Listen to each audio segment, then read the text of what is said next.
Hello everyone. In this video, I'm going to show you how to use the match function.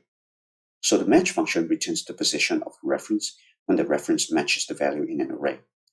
So let's look at an example. Here's the list of the teams, and here are their conferences, their win-loss record in the 2022 and 2023 season, and their overall rank in ascending order.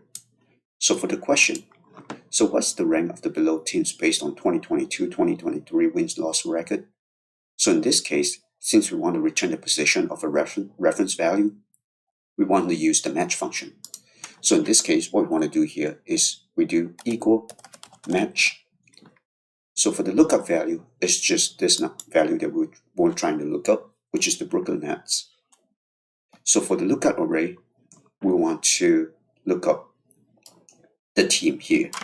So we want to select all the team, anchor the array by pressing F4, comma, and then for match type, we want to do the exact match to find the exact value. Press enter, drag it down. Now we know that all the ranks of the below teams based on the 2022 and 2023 win-loss record. Alright, thanks for watching. I hope you enjoyed this video, and I'll see you in the next one.